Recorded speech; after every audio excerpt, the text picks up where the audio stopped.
नमस्कार, आप देख रहे हैं आवाज इंडिया, देश की भरोसेमंद आवाज। मैं हूं पिंकी। खबरों का सिलसिला शुरू करने से पहले आइए नजर डाल लेते हैं आज की हेडलाइंस पर। पीएम मोदी का 9 साल बाद इजराइल दौरा, नेतन्याहू ने एयरपोर्ट पर किया गर्मजोशी से स्वागत। सुप्रीम कोर्ट ने हेमंत सोरेन पर ईडी कार्रवाई पर लगाई अंतरिम रोक। बृहन्मुंबई महानगर पालिका का साल 2026 से 2027 के लिए शिक्षा बजट हुआ पेश, डिजिटल क्लासरूम और मुफ्त बस सुविधा पर दिया जोर। भारत और जिम्बाब्वे के बीच सेमीफाइनल की राह तय करने वाला अहम मुकाबला कल।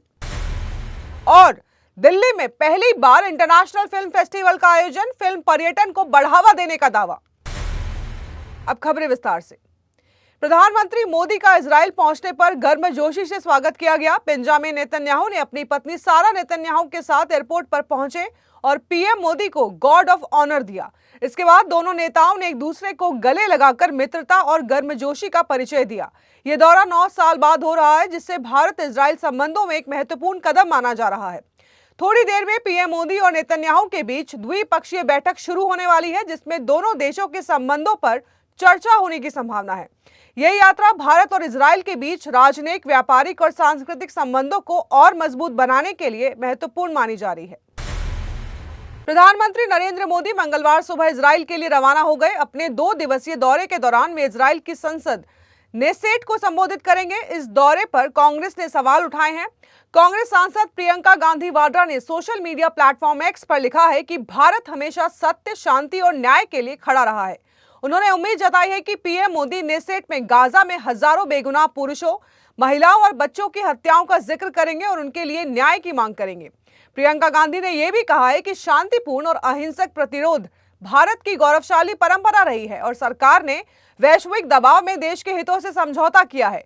कांग्रेस नेता जयराम रमेश ने भी पीएम मोदी के दौरे पर सवाल उठाए हैं। उन्होंने एक्स पर पोस्ट करते हुए याद दिलाया है कि भारत ने हमेशा फिलिस्तीन के साथ एकजुटता दिखाई है, जिसमें पूर्व प्रधानमंत्री जवाहरलाल नेहरू का 1960 का गाजा दौरा और 1988 में फिलिस्तीन राज्य की औपचारिक मान्यता शामिल है। इस दौरे को लेकर राजनीतिक बहस तेज हो गई है और कांग्रेस नेता लगातार सरकार की विदेश नीति और मानवाधिकारों पर उठ रही चिंताओं को उजागर कर रहे हैं। सुप्रीम कोर्ट ने ईडी के मनी लॉन्ड्रिंग मामले में निचली अदालत की कार्रवाई पर अंतरिम रोक लगाते हुए ईडी को नोटिस जारी किया है। सुप्रीम कोर्ट की बेंच चीफ जस्टिस सूर्यकांत और जस्टिस जॉय माल्या बागची ने कहा है कि ईडी कई बड़े मामलों पर ध्यान दे। इससे पहले झारखंड हाई कोर्ट ने स्पेशल एमपी एमएलए कोर्ट द्वारा जारी समन बरकरार रखा था। मामले में हेमंत सोरेन को ईडी के समन पर पेश होने के बाद गिरफ्तार किया गया है। ईडी ने उनके एक सहयोगी के पास से मुख्यमंत्री की 8.86 एकड़ जमीन के दस्तावेज मिलने पर पीएमएलए के तहत मामला दर्ज किया था। सुप्रीम कोर्ट का यह अंतरिम आदेश फिलहाल निचली अदालत की कार्रवाई को रोकता है। बृहन्मुंबई महानगर पालिका ने 2026 से 2027 के लिए शिक्षा बजट पेश किया है। कुल शिक्षा बजट 4,248.8 करोड़ प्रस्तावित है, जिसमें रेवेन्यू खर्च 3,758.8 करोड़ और कैपिटल कार्यों के लिए 490 करोड़ का प्रावधान है। पिछले वर्ष के रेवेन्यू बजट 3,544.34 करोड़ से बढ़कर यह राशि रखी गई है, जबकि कैपिटल बजट 1,490 करोड़ प्रस्तावित किया गया है। शिक्षा समिति के तहत कई कल्याणकारी योजनाएं जारी हैं। प्राइमरी और सेकेंडरी स्कूलों के विद्यार्थियों को मुफ्त स्कूल सामग्री दी जाएगी। डिजिटल क्लासरूम बनाने के लिए 7,953 क्लासरूम का अपग्रेड किया जाएगा और छात्रों को बेस्ट बस के माध्यम से मुफ्त यात्रा भी सुविधा दी जाएगी। अब 2026 से 2027 में मिशन सफल शुरू होगा, जिसमें शारीरिक क्षमता, स्काउट गाइड गतिविधियां, संगीत, कला और कार्य आधारित सीखने पर जोर दिया जाएगा। गर्ल्स अटेंडेंस अलाउंस योजना के तहत कक्षा 1 से 8 तक की छात्राओं को फिक्स्ड डिपॉजिट सर्टिफिकेट दिए जाएंगे। वक्त हो चला है एक छोटे से ब्रेक का।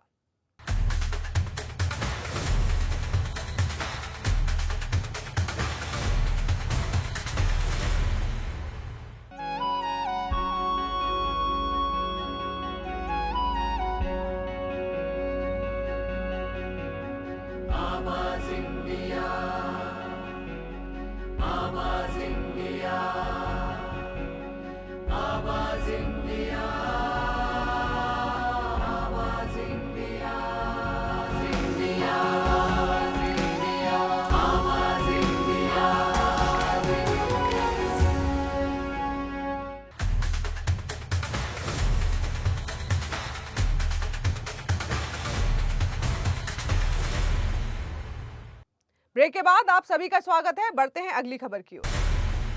सरकार एनसीईआरटी की कक्षा 8वीं की सोशल साइंस की किताब में न्यायपालिका में लंबित मामलों और भ्रष्टाचार से संबंधित सामग्री को हटाने के मुद्दे पर गंभीर है। अधिकारियों के अनुसार इस विषय में जिम्मेदार अधिकारियों पर कार्रवाई पर विचार किया जा रहा है। सरकार का मानना है कि केवल न्यायपालिका को लक्ष्य बनाना उचित नहीं था। अगर भ्रष्टाचार पर चर्चा करनी थी तो कार्यपालिका और विधायिका के भ्रष्टाचार का भी उल्लेख होना चाहिए था। सूत्रों के अनुसार किताब में जस्टिस गवई को उद्धृत करना भी उचित नहीं था और ऐसा लिखना बच्चों के मस्तिष्क पर गलत प्रभाव डाल सकता है। मुख्य न्यायाधीश ने भी इस पर अप्रसन्नता व्यक्त की है और सुप्रीम कोर्ट स्वयं इस मामले का संज्ञान लेकर सुनवाई कर सकती है। सुप्रीम कोर्ट ने आज हमदर्द लैबोरेटरीज के मशहूर शरबत रूह अफ़ज़ा के टैक्सेशन पर बड़ा फैसला सुनाया है। कोर्ट ने ये रूह अफ़ज़ा को फ्रूट ड्रिंक या प्रोसेस्ड फूड प्रोडक्ट की श्रेणी में रखा है और इसे 12.5% वैट के बजाय 4% वैट पर टैक्स योग्य माना है। यह निर्णय Uttar Pradesh value added tax act 2008 के तहत लिया गया है। फैसले में जस्टिस बीवी नागरत्ना और आर महादेवन की बेंच ने कहा है कि कई राज्यों में रूह अफ़ज़ा पहले से रियायती दर पर टैक्स योग्य है। इस विवाद की शुरुआत हमदर्द द्वारा 2007 से 2008 और 2008 से 2009 के लिए रूह अफ़ज़ा पर 4% वैट देने से हुई थी। टैक्स अधिकारियों ने इसे अनक्लासिफाइड प्रोडक्ट मानकर 12.5% वैट लगाया है। पहले फर्स्ट एपिलेटेड अथॉरिटी और कमर्शियल टैक्स ट्रिब्यूनल ने हमदर्द की अपील खारिज की थी और इलाहाबाद हाई कोर्ट ने भी ट्रिब्यूनल का फैसला सही ठहराया था। हमदर्द ने सुप्रीम कोर्ट में चुनौती दी है। सुप्रीम कोर्ट ने हाई कोर्ट और टैक्स अधिकारियों के तर्क को खारिज करते हुए कहा है कि उनका निष्कर्ष गलत कानूनी व्याख्या और गलत फिस्कल क्लासिफिकेशन सिद्धांतों पर आधारित था। इस फैसले के बाद हमदर्द को लाभ मिला है और रूह अफ़ज़ा अब 4% वैट दर पर टैक्स योग्य रहेगा। भारत और जिम्बाब्वे के बीच कल होने वाला मैच दोनों टीमों के लिए अत्यंत महत्वपूर्ण है क्योंकि ये करो या मरो का मुकाबला होगा। दोनों टीमों ने सुपर 8 के पहले मैच में हार का सामना किया है और अब सेमीफाइनल में प्रवेश की उम्मीदें जीवित रखने के लिए उन्हें ये मैच जीतना ही होगा। भारत ने ग्रुप ए में शीर्ष स्थान हासिल किया है। भारत अगर दोनों मैच जीतता है और दक्षिण अफ्रीका, वेस्टइंडीज और जिम्बाब्वे को हराता है तो दोनों टीमें क्वालिफाई कर सकती हैं। हालांकि अगर दक्षिण अफ्रीका एक मैच हारता है तो 4 टीमों के पास समान अंक होंगे और नेट रन रेट के आधार पर सेमीफाइनल की टीमों का फैसला होगा। रिंकू सिंह के अनुपस्थित रहने पर अक्षर पटेल को टीम में शामिल करने का विकल्प मौजूद है। उनकी स्पिन गेंदबाजी चेन्नई की पिच पर फायदेमंद हो सकती है। इसके अलावा संजू सैमसन को भी मिडिल ऑर्डर में या फिर पारी की शुरुआत में मौका दिया जा सकता है। यह मुकाबला भारत के लिए केवल एक और लीग मैच नहीं बल्कि सेमीफाइनल की उम्मीदों से जुड़ा है और टीम को इस मैच में हर हाल में जीत चाहिए।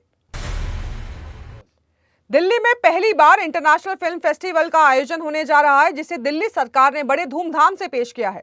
इस फेस्टिवल का उद्देश्य दिल्ली को एक वैश्विक फिल्म और सांस्कृतिक केंद्र के रूप में स्थापित करना है। साथ ही फिल्म पर्यटन और रचनात्मक उद्योगों को बढ़ावा देना है। दिल्ली सरकार का दावा है कि इससे राजधानी में पर्यटन को बढ़ावा मिलेगा और दिल्ली एक नया सांस्कृतिक मील का पत्थर बनेगा। फेस्टिवल का कर्टन रेजर 25 मार्च 2026 को दिल्ली सचिवालय में होगा जहां मुख्यमंत्री रेखा गुप्ता चीफ गेस्ट के तौर पर और दिल्ली के कला, संस्कृति, भाषा और पर्यटन मंत्री कपिल मिश्रा स्पेशल गेस्ट के रूप में मौजूद रहेंगे। इस मौके पर सिनेमा और क्रिएटिव एक्सप्रेशन का जश्न मनाया जाएगा और ये दिल्ली में एक नई कल्चरल पहल की शुरुआत मानी जा रही है।